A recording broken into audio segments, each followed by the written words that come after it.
Salam dalam kasih Kristus.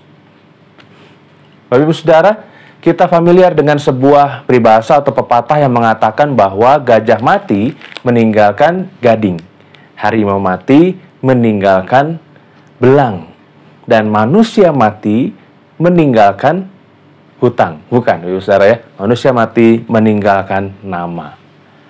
Ya, arti dari peribahasa atau pepatah tersebut adalah bahwa akhirnya merujuk kepada manusia gitu. Karena itu seperti ada sebuah pola begitu ya.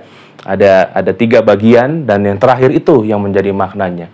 Bahwa ketika gajah mati meninggalkan gading, ada sesuatu hal yang bisa dimanfaatkan oleh orang lain ya. Begitu juga belang dari harimau. Ya, walaupun ini prosesnya harus normal begitu ya, bukan dalam proses misalnya perburuan ilegal atau perburuan liar begitu.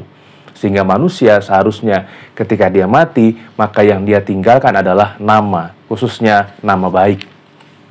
Kalau mau lebih dalam lagi, manusia mati meninggalkan berbagai macam kebaikan yang bisa diwariskan kepada orang lain. Ya, istilah keren itu legacy, Ibu Saudara. Harus ada legacy. Sehingga itu berarti kehidupan yang kita jalani seharusnya itu benar-benar kita konsep sedemikian rupa. Kita punya sebuah prinsip, kita punya sebuah rancangan. Ya, walaupun kita juga percaya bahwa Tuhan Allah kita yang punya rancangan juga yang terbaik untuk hidup kita, tapi bagian kita adalah bisa memiliki sebuah konsep, pandangan hidup. Akan jadi apakah kehidupan yang kita jalani ini? Nah, saya ingin mengajak kita merefleksikan dari bagaimana rangkaian Paskah yang sudah kita lewati.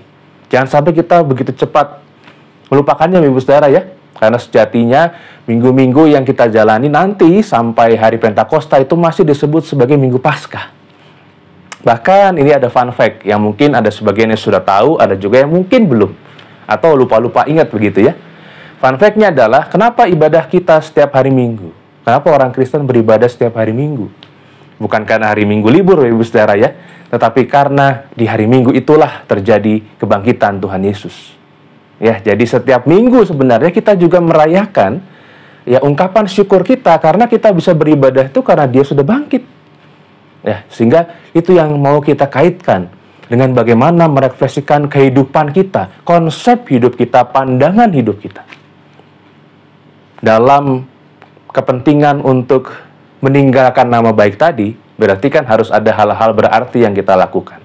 Dengan demikian, tema besar, ya saya ingatkan kembali supaya kita masih memaknainya. Tema besar Paskah kita yang lalu, Yesus sudah bangkit, wartakanlah. Kristus sudah bangkit, wartakanlah. Apa sih wartakanlah? Sampaikanlah, ceritakanlah. Ya, bersaksilah tentang itu. Itu semuanya kalau kita lihat merupakan sebuah bentuk kata kerja, Ibu Saudara ya. Ya, wartakan, sampaikan, ceritakan begitu. Bersaksi. Maka itu juga yang boleh kita tunjukkan selama kita boleh menjalani kehidupan kita. Bahwa ada sebuah tujuan yang mulia.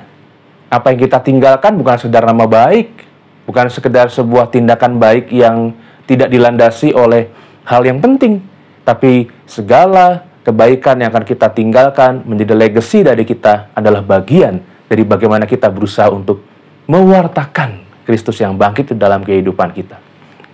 Dan jangan khawatir, ya, ini satu bagian firman Tuhan untuk kita renungkan dari Yohanes pasal 17, betapa luar biasanya Yesus ketika dia berdoa kepada Bapanya. Ya, Yohanes pasal yang ke-17 ayat 8 sampai dengan ayat 11 yang mengatakan demikian. Sebab segala firman yang kau berikan kepadaku telah kuberikan kepada mereka dan mereka telah menerimanya. Mereka tahu benar-benar bahwa aku datang dari engkau dan mereka percaya bahwa engkaulah yang telah mengutus aku. Aku berdoa untuk mereka, bukan untuk dunia aku berdoa, tetapi untuk mereka yang telah engkau berikan kepadaku, sebab mereka adalah milikmu, dan segala milikku adalah milikmu, dan milikmu adalah milikku, dan aku telah dimuliakan di dalam mereka. Aku tidak ada lagi di dalam dunia, tetapi mereka masih ada di dalam dunia. Dan aku datang kepadamu, ya Bapa yang kudus, jagalah mereka dalam namamu, yaitu namamu yang telah engkau berikan kepadaku, supaya mereka menjadi satu sama seperti kita. Bagian ini sangat meaningful, Ibu Saudara. Bagaimana Yesus dalam doanya kepada Bapa mengatakan, jagalah mereka. jagalah kita, Ibu Saudara, jagalah mereka dalam nama-Mu. Dalam proses kita untuk berusaha, berkarya, bersaksi, kita dijaga oleh Tuhan.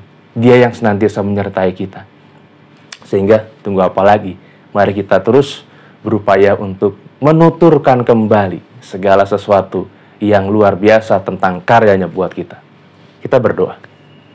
Terima kasih Tuhan, karena kebangkitan Tuhan Yesus senantiasa memberikan pada kami semangat dan kekuatan, sehingga kami boleh mengingat apa yang kami lakukan dalam kehidupan kami harus menggambarkan kesaksian hidup kami tentang betapa besarnya karya Tuhan. Dan kami ingin terus melakukan yang kami percaya bahwa Tuhan yang senantiasa menyertai dan memelihara kami dalam proses yang kami lakukan. Ini doa kami Tuhan, dalam Kristus kami berdoa. Amin. Sebuah pujian untuk kita renungkan bersama. Tuhan Yesus memberkati. Mari tuturkan kembali kisah yang indah benar, warta berharga sekali, Yesus pahlawan besar. Walau malam lahirnya, walau menyanyi merdu, hormat diberi bagi Allah, dunia beroleh restu. Mari tuturkan kembali kisah yang indah benar, warta berharga sekali, Yesus pahlawan besar.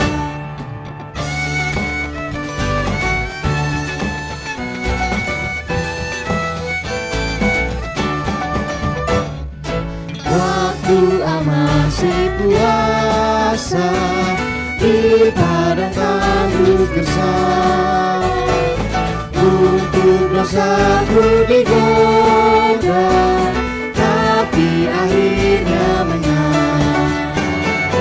Untuk lembur dan derita, dan sengsaranya pedih, untuk manusia yang hina, Dia disiksa perih.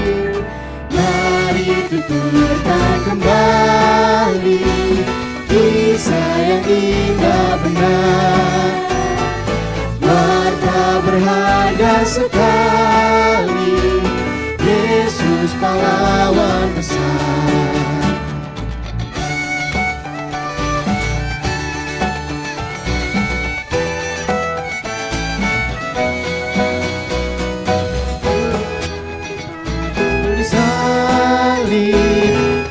Tubuh memar didera, mati nyaris dan air, lalu dikubur segera.